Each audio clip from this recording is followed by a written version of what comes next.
Bapak, Ibu, saudara-saudara yang dikasihi Tuhan, sebelum kita mendengarkan firman Tuhan, nats renungan untuk kita hari ini, marilah kita bersatu di dalam doa. Damai sejahtera Allah yang melampaui segala akal, itulah yang memelihara hati dan pikiran saudara-saudara di dalam Kristus Yesus Tuhan kita. Amin.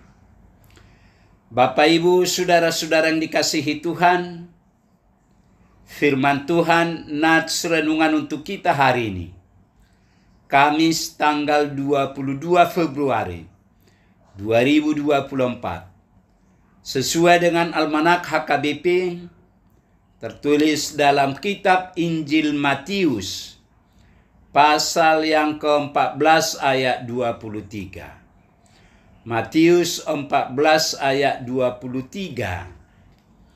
Dan setelah orang banyak itu disuruhnya pulang, Yesus naik ke atas bukit untuk berdoa seorang diri. Ketika hari sudah malam, ia sendirian di situ. Dan setelah orang banyak itu disuruhnya pulang, Yesus naik ke atas bukit untuk berdoa seorang diri. Ketika hari sudah malam, ia sendirian di situ. Demikian firman Tuhan. Yesus naik ke atas bukit berdoa. Saudara-saudara yang kekasih, nats renungan kita hari ini berbicara tentang berdoa. Bagi orang beriman, berdoa merupakan kebutuhan pokok. Bahkan ada ungkapan yang mengatakan, doa adalah napas orang beriman. Tanpa doa, iman kita mati. Tidak mungkin tumbuh. Karena itu, setiap orang beriman yang ingin imannya bertumbuh, ia wajib berdoa. Dalam hal ini, doa dipahami sebagai usaha menjalin hubungan dengan Allah yang kita imani sebagai Sang Pencipta, sumber segala kehidupan. Melalui doa, kita mengakui dan mengimani Allah sebagai sumber kehidupan, karena hidup kita bergantung kepada Allah. Di sepanjang hidupnya manusia bergantung kepada Allah dan membutuhkan pemeliharaan dari Allah. Melalui doa, manusia berkomunikasi dan menjalin hubungan dengan Allah. Melalui doa, manusia boleh menyampaikan segala kebutuhannya kepada Allah. Doa adalah tindakan yang menunjukkan kebergantungan manusia kepada Allah. Saudara-saudara dikasihi Tuhan, Yesus ketika ada di bumi selalu meluangkan waktu untuk berdoa. Khususnya pada saat hendak mengambil keputusan-keputusan penting. Doa Yesus yang sungguh-sungguh menghasilkan hal yang luar biasa. Ia memilih 12 murid, menyembuhkan banyak orang sakit, dan membangkitkan orang mati. Juga sekarang, sejarah mencatat banyak kebangunan rohani terjadi sebagai hasil dari doa. Doa adalah sebuah awal terjadinya sesuatu yang besar. Sayangnya, generasi sekarang justru cenderung menyepelekan kuasa doa. Kita tidak menyadari betapa dahsyatnya hasil doa, sehingga meninggalkan jam-jam untuk berdoa.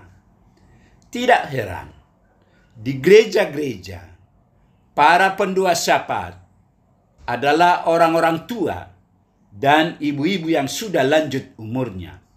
Orang muda tidak tertarik untuk berdoa. Kesannya seperti kegiatan yang tidak ada tantangannya, dan merasa berdoa adalah aktivitas yang kurang produktif.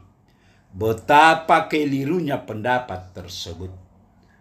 Doa sanggup mendatangkan mujizat. Doa juga merupakan kegiatan yang sangat produktif. Karena melalui doa, kita izinkan kuasa Allah bekerja. Ketika kuasa Allah bekerja, maka jalan buntu terbuka. Ide-ide kreatif tercipta.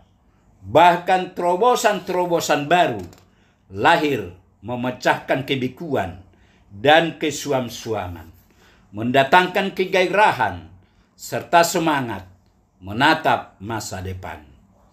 Coba hitung berapa banyak kesempatan doa yang terbuang, dan bayangkan betapa banyak mujizat yang mestinya terjadi kalau kita rajin berdoa. Saudara-saudara yang dikasihi Tuhan, seperti Yesus Kristus anak Allah itu, kita juga perlu berdoa secara pribadi kepada Bapa Surgawi dalam Yesus Kristus Tuhan kita. Tuhan tidak menyuruh kita harus berdoa di bukit doa, melainkan kita dapat berdoa di kamar kita sendiri, secara rahasia antara kita sebagai anak dengan Bapa. Bila Yesus anak Allah yang sempurna memberi waktu untuk selalu berdoa, betapa lebih lagi kita dengan segala kelemahan kita. Sangatlah penting untuk kita selalu berdoa. Kebiasaan berdoa secara pribadi dan rahasia ini perlu lebih kita perhatikan menjelang akhir zaman sekarang ini. Ketika banyak orang sangat sibuk dan tidak lagi mementingkan doa pribadi yang bersifat rahasia dengan Bapa Surgawi, sehingga tidak lagi ada kuasa dalam hidup dan hidup pelayanan banyak orang Kristen. Yesus Kristus yang tidak berdosa itu pun mementingkan doa pribadi dan rahasia kepada Bapanya. Apalagi kita yang tidak luput dari dosa setiap hari, pastilah kita lebih penting lagi untuk berdoa secara pribadi dan rahasia kepada Bapa Surgawi itu. Ketidakinginan untuk berdoa adalah sebuah tanda kemunduran rohani. Saudara-saudara, berbaliklah dan bertobatlah. Berdoalah senantiasa dan nikmati hasil doamu. Selamat berdoa secara pribadi dan rahasia kepada Bapa Surgawi dalam Yesus Kristus Tuhan kita. Tuhan memberkati kita. Amin. Marilah kita berdoa. Tuhan Allah Bapa di sorga, Bapa yang kami kenal dalam Yesus Kristus. Puji, syukur, terima kasih Tuhan atas kasih setia Tuhan. Pagi ini Tuhan telah mengingatkan kami agar kami rajin berdoa. Berkatilah firman-Mu ini ya Tuhan, agar firman-Mu ini menjadi pegangan hidup kami. Sebentar lagi Tuhan, kami hendak memulai segala aktivitas kami satu hari ini. Biarlah tangan penyertaan Tuhan tetap menyertai kami. Terima kasih Tuhan. Dalam Yesus kami berdoa. Amin.